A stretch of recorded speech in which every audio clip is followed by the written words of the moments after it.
Welcome to the Cooking Corner. We are so happy to welcome back Stacey Jones with the OSU Extension doing an easy peach cobbler. Stacey, you are the most popular person in this studio today. She came in and said, just peach cobbler, and we were all, huh?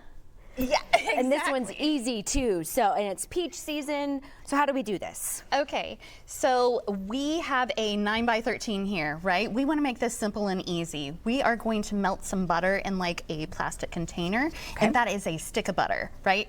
Simple. Okay, easy.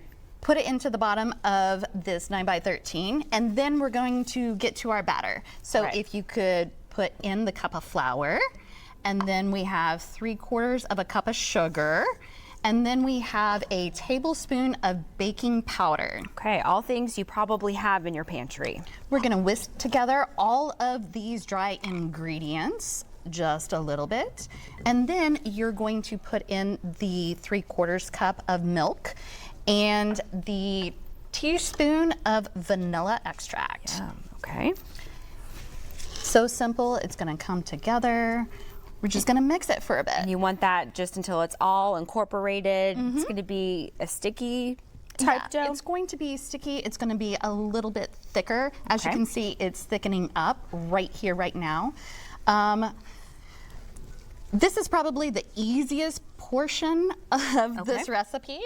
I happen to get some of these lovely Porter peaches. Yum. And they are absolutely They're delicious. The best. Yes. We picked some up this weekend, and I was seriously thinking earlier in the week, man, I should make something like this, and here's the recipe. Yes. So we're just gonna pour the batter into the bottom of the 9x13. Okay.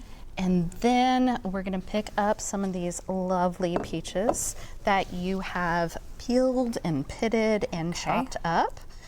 If you want to, you can just sprinkle it like this. And as soon as we get all of these peaches, because it's like 2.5 cups of peaches, if you're perfect. If you're kind of like looking at a peach or thinking about some, it's gonna be like 5 to 6 peaches. Okay.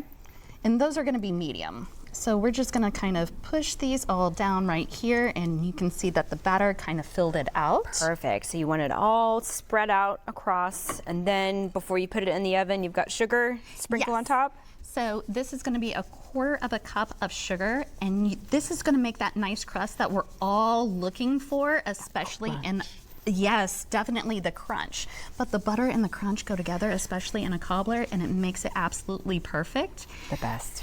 So this recipe is kind of versatile. If you do not like peaches, you can always substitute apricots, which are my favorite.